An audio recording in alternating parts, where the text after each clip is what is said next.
और महाराष्ट्र गृह विभाग सूत्रों के मुताबिक चली बड़ी खबर दरअसल इस वक्त आ रही है, वो पहले आपको बताते हैं। महाराष्ट्र गृह विभाग के सूत्रों के मुताबिक नागपुर में हुए पथराव का पैटर्न कश्मीर स्टोन पेल्टिंग की तरह नजर आ रहा है। यानी कश्मीर में जो पत्थरबाजी हुआ करती थी पहले, उसकी तरह का इसका जो पूरा का पूरा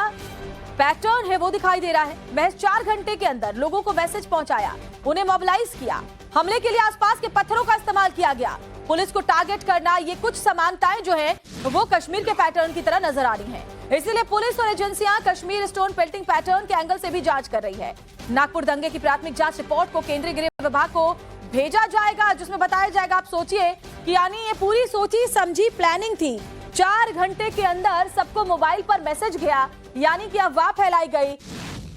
और आपको हमारी सहयोगी शिवानी का एक ग्राउंड जीरो से रिपोर्ट आपको दिखाते हैं इससे जुड़ी हुई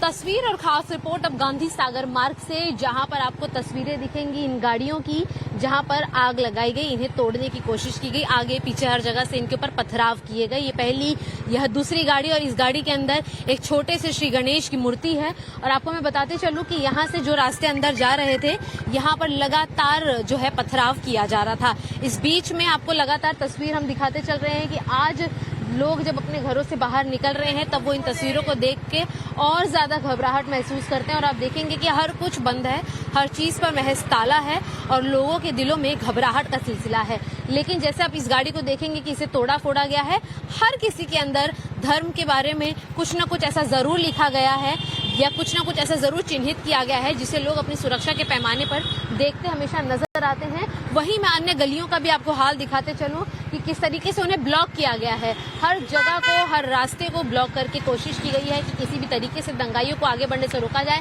पंकज, आप यहाँ देखेंगे कि पूरी कांच को यहाँ पर तोड़ दिया गया। नीचे आप देखेंगे कि उसके चूरे, उसके बुरादे आपको अभी भी नजर आएंगे, ये बताने के लिए कि कैसे ये झलक दिखाते हैं कि यहाँ पर चीजों को नष्ट करने की कोशिश की गई। यहाँ पर सैकड़ों की संख्या में जो है लोगों को परेशान किया गया, महिलाओं को टारगेट किया गया, गाड़ियों को जलाया गया। यह वह घर है जो आप देख रहे हैं जहाँ पर पुलिस अपने आप को अंदर बचाने की कोशिश के लिए भागी, जहाँ पर तुलसी माता का पौधा यहाँ पर शुभ अंकित के तौर पर लगाया गया है। और लेकिन इसे ही तोड़कर लोगों ने यहाँ पर पथराव किए और पुलिस वालों पर खास तौर से हमला किया। जानबूझकर उनके साथ मौजूद, उनके बचाव में आम जनता भी न आए, ऐसी कोशिश की है। और इसीलिए लगातार इस धार्मिक विवाद को खड़ा करने की कोशिश की गई, जहां पर उपद्रवियों ने कोई भी ऐसा घर, कोई भी ऐसी सड़क नहीं छोड़ी, कोई ऐसी गाड़ी नहीं छोड़ी जिसे उन्होंने अपने निशाने पर न लाया हो। और जानबूझ के सारे सीसीटीवी कैमरास को तोड़कर इन्हीं अब्दुल रफीज इस्माइल इस्लाम ने लगातार निशाना बनाया और जानबूझकर इस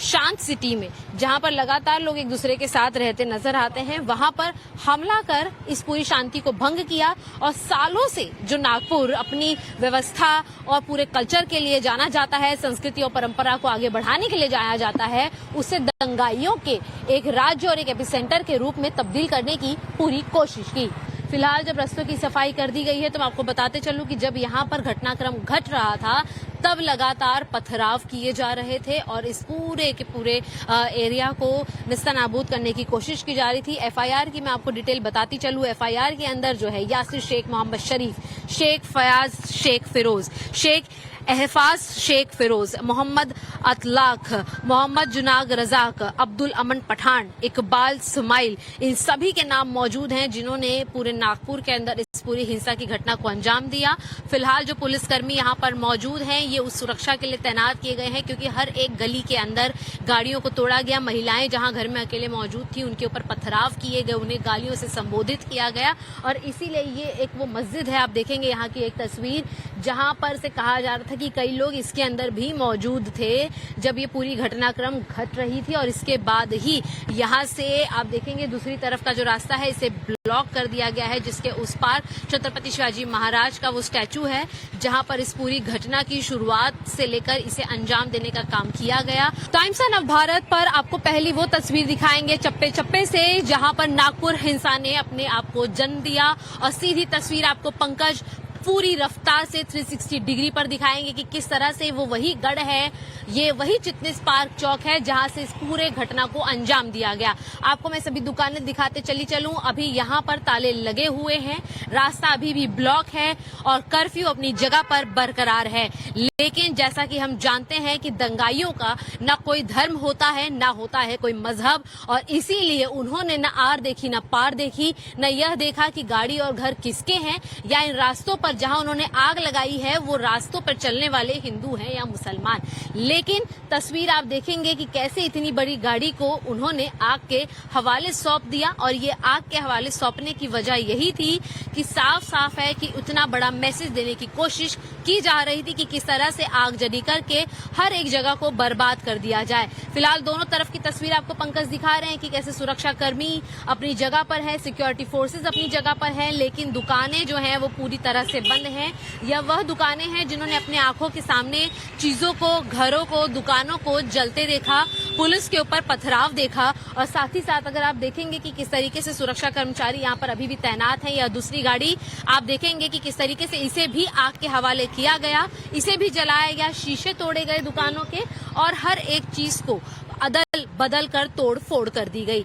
ये आपने देखी पूरी तस्वीर चिटनिस पार्क चौक की, जहां पर जो महिला पुलिसकर्मी भी आपको नजर आएंगी, इन्हें भी गालियों से संबोधित किया गया, इन्हें भी अपमानित किया गया, और न सिर्फ ये बल्कि इस मुख्य चौक से गुजरने वाली हर एक छोटी बड़ी गली के अंदर घुसकर लोगों ने जानबूझकर पथराव किए। टाइम्स ऑफ भारत की इन्वेस्टिगेशन में यह बात सामने आई है कि जो एफआईआर है उसके अंदर भी पुलिस को यह जांच करने पर पता चला कि जो पथराव किए गए थे वो पत्थर इस नाम से खरीदे गए थे कि अब यहाँ पर किसी तरीके का कंस्ट्रक्शन होना है, और कंस्ट्रक्शन साइट के नाम पर पत्थर खरीदे गए जिसका इस्तेमाल पथराव के लिए किया गया। आपको बताते चलें कि एफआईआर के अंदर लगातार 51 लोगों के नाम और उसी के साथ साथ 200 से 300 अज्ञात लोगों के नाम भी शामिल किए गए हैं, जिन्होंने पूरे नागपुर के अंदर हिंसा को भड़काया। सालों से जो नागपुर अपनी व्यवस्था और पूरे कल्चर के लिए जाना जाता है, संस्कृति और परंपरा को आगे बढ़ाने के लिए जाना जाता है,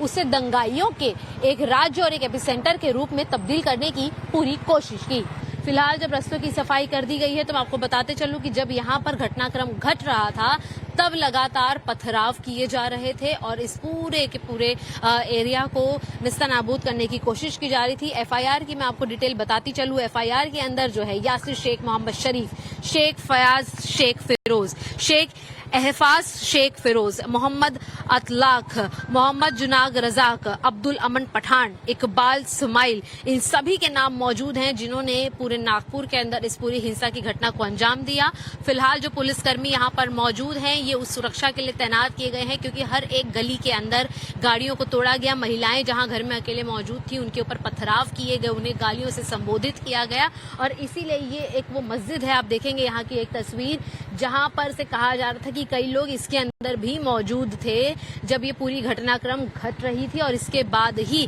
यहां से आप देखेंगे दूसरी तरफ का जो रास्ता है इसे ब्लॉक कर दिया गया है, जिसके उस पार छत्रपति शिवाजी महाराज का वो स्टैचू है